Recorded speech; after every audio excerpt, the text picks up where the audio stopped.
Hello and welcome दोस्तों, स्वागत है आपका हमारे यूट्यूब चैनल में। दोस्तों आज की इस वीडियो में हम बात करने वाले हैं बीए सिक्स्थ सेमेस्टर ज्योग्राफी यानी कि भूगोल के सिलेबस के बारे में। तो चलिए आज का वीडियो शुरू करते हैं और देखते हैं बीए सिक्स्थ सेमेस्टर में आपको कौन कौन से पेपर और कौन कौन से टॉपिक्स को पढ़ना है। तो यहाँ पे हमारा पहला कोर्स कोड है 305 यानी कि जियो 305 और इसका जो कोर्स टाइटल है वो है जियोग्राफी ऑफ इंडिया यानी कि भारत का भूगोल। और इसका क्रेडिट आपको कितना मिलेगा 4+0। चलिए आगे बढ़ते हैं और आगे देखते हैं। तो आगे कहा जा रहा है कि टॉपिक में फिजियोग्राफी यानी कि प्राकृतिक भूगोल के बारे में आपको पढ़ना है। ड्रेनेज यानी कि जल निकासी के बारे में आपको पढ़ना है। Origin and mechanism of Indian monsoon यानी कि भारतीय मानसून की उत्पत्ति और तंत्र क्या है इसके बारे में आपको पढ़ना है। कोपेन क्लाइमेट क्लासिफिकेशन यानी कि कोपेन का जलवायु वर्गीकरण क्या है इसके बारे में आपको पढ़ना है। सॉइल एंड नेचुरल वेजिटेशन यानी कि मिट्टी के बारे में और प्राकृतिक वनस्पति के बारे में आपको पढ़ना है। चलिए बढ़ते हैं आगे, देखते हैं अगला टॉपिक। तो अगला टॉपिक है आपका पॉपुलेशन ग्रोथ यानी कि जनसंख्या वृद्धि क्या है इसके बारे में आपको पढ़ना है। डिस्ट्रीब्यूशन एंड पैटर्न यानी कि वितरण और पैटर्न क्या है जनसंख्या ग्रोथ का इसके बारे में आपको पढ़ना है। मेजर एग्रीकल्चरल क्रॉप्स यानी कि प्रमुख कृषि फसलों के बारे में आपको पढ़ना है, जैसे कि पैडी यानी कि धान, वीट यानी कि गेहूँ, काटन यानी कि कपास, एंड टी यानी कि और चाय। इसके बाद आपको पढ़ना है एग्रीकल्चर रीजन्स के बारे में यानी कि कृषि क्षेत्र के बारे में, जिसमें आपको पढ़ना है ग्रीन रिवॉल्यूशन यानी कि हरित क्रांति के बारे में आपको पढ़ना है। चलिए आगे बढ़ते हैं। तो आगे देखते हैं अगला टॉपिक है आपका इंडस्ट्री यानी कि उद्योग के बारे में आपको पढ़ना है, जिसमें आपको पढ़ना है इवोल्यूशन ऑफ इंडस्ट्रीज यानी कि उद्योगों का विकास। मेजर इंडस्ट्रीज यानी कि प्रमुख उद्योग, जिसमें आपको पढ़ना है iron and steel, cotton textile, industrial regions, mineral resources, iron ore and power resources, coal, petroleum, non conventional power resource यानी कि इसमें आपको पढ़ना है लोहा और इस्पात, सूती कपड़ा क्या होता है, औद्योगिक क्षेत्र के बारे में आपको पढ़ना है। खनिज संसाधन क्या होते हैं, जिसमें आपको लौह अयस्क के बारे में पढ़ना है। बिजली संसाधन के बारे में आपको पढ़ना है और आपको इसके आगे पढ़ना है कोयला, पेट्रोलियम, गैर पारंपरिक ऊर्जा स्रोतों के बारे में आपको पढ़ना है। तो यहाँ पे गैर पारंपरिक ऊर्जा संसाधन के बारे में आपको पढ़ना है। चलिए बढ़ते हैं अगले टॉपिक की तरफ। तो यहाँ पे अगला टॉपिक है हमारा सेटलमेंट्स यानी कि बस्तियों के बारे में आपको पढ़ना है, जिसमें कि रूरल एंड अर्बन सेटलमेंट यानी कि ग्रामीण एवं शहरी बस्तियों के बारे में आपको पढ़ना है। टाइप्स एंड पैटर्न यानी कि इनके प्रकार क्या हैं और पैटर्न क्या हैं। Functional classification of Indian town यानी कि भारतीय नगर का कार्यात्मक वर्गीकरण आपको पढ़ना है। अर्बनाइजेशन इन इंडिया यानी कि भारत में शहरीकरण। प्रॉब्लम एंड प्रोस्पेक्टस यानी कि समस्याएं और संभावनाएं क्या क्या हैं इनके बारे में आपको पढ़ना है। चलिए बढ़ते हैं अगले पेपर की तरफ। तो यहाँ पे अगला जो कोर्स कोड है आपका वो है GEO 306 और इसका कोर्स टाइटल है इवोल्यूशन ऑफ जियोग्राफिकल थॉट्स। और इसको हिंदी में बात करें तो कहा जाएगा कि भौगोलिक विचारों का विकास। क्रेडिट है इसके लिए 4+0। देखते हैं इसमें कौन कौन से टॉपिक्स हैं। तो यहाँ पे पहला टॉपिक्स है आपका development of geography in ancient period यानी कि प्राचीन काल में भूगोल का विकास क्या है इसके बारे में आपको पढ़ना है। इंडियन जियोग्राफिकल नॉलेज ड्यूरिंग वैदिक यानी कि वैदिक में जो है पढ़ना है आपको कि वैदिक इपिक एंड पौराणिक पीरियड यानी कि यहाँ तक आपको पढ़ना पड़ेगा तब समझ आएगा। तो इंडियन जियोग्राफिकल यहाँ पे क्या बात की जा रही है फिर से देख लेते हैं। यहाँ पे आपको पढ़ना है development of geography in ancient period यानी कि प्राचीन काल में भूगोल का विकास आपको पढ़ना है।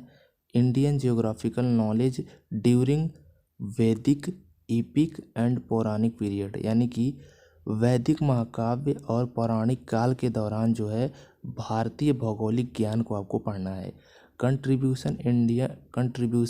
कंट्रीब्यूशंस यानी कि योगदान के बारे में आपको पढ़ना है, जिसमें कि आपको इंडियन जियोग्राफर्स के बारे में यानी कि भारतीय भूगोलवेत्ता के बारे में आपको पढ़ना है, यानी कि भारत के जो भूगोलवेत्ता थे उन्होंने क्या क्या योगदान दिया। आगे पढ़ना है आपको contribution of Greek and Roman, यानी कि ग्रीक और रोमन के भूगोलवेत्ताओं के जो है योगदान के बारे में आपको पढ़ना है। Geographers contribution of Arab geographers, यानी कि अरब के जो है जियोग्राफर्स ने क्या क्या योगदान दिया भूगोल में, उसके बारे में आपको पढ़ना है। आगे चले तो अगला टॉपिक है आपका Renaissance and period of geographical discoveries, यानी कि पुनर्जागरण और भौगोलिक खोजों का काल क्या है, इसके बारे में आपको पढ़ना है। जर्मन स्कूल ऑफ जियोग्राफी, यानी कि जर्मन के जो जियोग्राफी यानी कि भूगोल का स्कूल है, उसके बारे में आपको पढ़ना है। कंट्रीब्यूशन ऑफ हमबोल्ट, यानी कि हमबोल्ट के कंट्रीब्यूशन के बारे में आपको पढ़ना है, यानी कि योगदान के बारे में आपको पढ़ना है।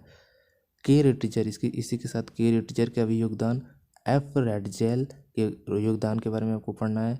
फ्रेंच स्कूल ऑफ जियोग्राफी, यानी कि फ्रेंच स्कूल ऑफ जियोग्राफी के contribution of Vidal Blache and J Brunhes, यानी कि इन लोगों के योगदान के बारे में पढ़ना है। तो आपको जर्मन स्कूल ऑफ जियोग्राफी में हमबोल्ट के, रिटर, एफ रेटजेल का योगदान आपको पढ़ना है। फ्रेंच स्कूल ऑफ जियोग्राफी में VDL ब्लैच और जे ब्रूनहेस का योगदान आपको पढ़ना है। चलिए बढ़ते हैं आगे और आगे देखते हैं। तो आगे कहा जा रहा है कंट्रीब्यूशन ऑफ सोवियत जियोग्राफर्स, यानी कि सोवियत भूगोलवेत्ताओं का योगदान आपको पढ़ना है। अमेरिकी स्कूल के बारे में पढ़ना है, जिसमें आपको पढ़ना है contribution of Davis, Semple, Huntington, Carl Sauer. इसके बाद आपको पढ़ना है British school, contribution of Mackinder, Herbertson and LD Stamp, यानी कि सोवियत भूगोलवेत्ताओं का योगदान, जिसमें अमेरिकी स्कूल में आपको पढ़ना है Davis, Semple, Huntington, Carl Sauer का योगदान आपको पढ़ना है। ब्रिटिश स्कूल में आपको मैककिंडर, हर्बर्टसन, LD स्टैम्प का योगदान आपको पढ़ना है।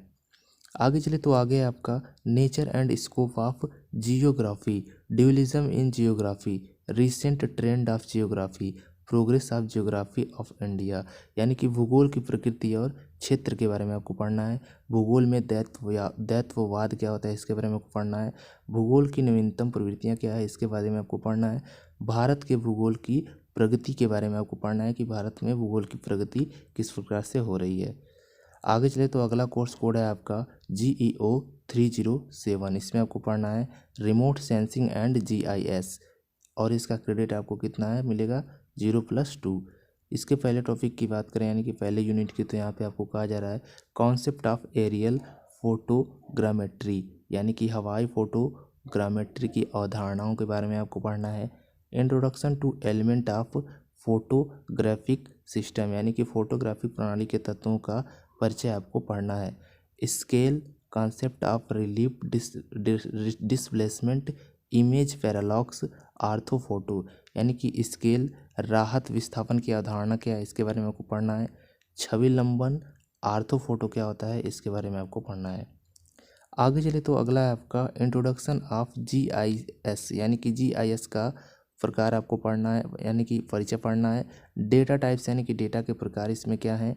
Spatial and non spatial GPS, यानी कि स्थानीय और गैर स्थानीय GPS के बारे में आपको पढ़ना है।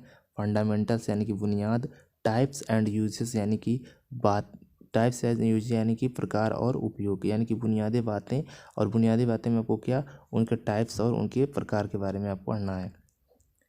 आगे चले तो अगला है आपका image processing, digital and manual and data analysis, go reference, radiometric and geometric correction, classification, supervised and unsupervised, topology, concept and type. इसमें आपको हिंदी में बात करें तो छवि प्रसंस्करण के बारे में आपको पढ़ना है, जिसमें डिजिटल, मैनुअल और डेटा विश्लेषण क्या है, इसके बारे में पढ़ना है। गो रेफरेंसिंग, रेडियोमेट्रिक और जियोमेट्रिक सुधार के बारे में आपको पढ़ना है। वर्गीकरण, यानी कि वर्गीकरण करना है किसका, पर्यवेक्षित और गैर पर्यवेक्षित के बारे में। टोपोलॉजी, यानी कि इसका आपको क्या पढ़ना है, अवधारणा और प्रकार क्या होता है टोपोलॉजी का, ये आपको पढ़ना है। आगे बढ़े तो आगे आपका अगला topic interpretation of satellite derived data and application of remote sensing and GIS, land use land cover analysis, यानी कि उपग्रह से प्राप्त डेटा की व्याख्या और रिमोट सेंसिंग और जीआईएस का अनुप्रयोग। यानी कि जो उपग्रह लगे हुए हैं, सैटेलाइट लगे हैं, उनसे जो डाटा प्राप्त हो रहा है उसका जो है अनुप्रयोग किस प्रकार से करना है, इसके बारे में आपको पढ़ना है।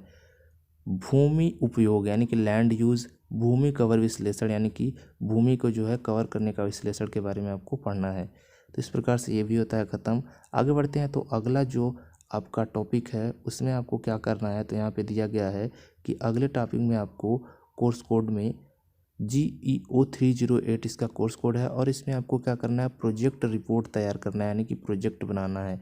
तो परियोजना रिपोर्ट 2 है ये।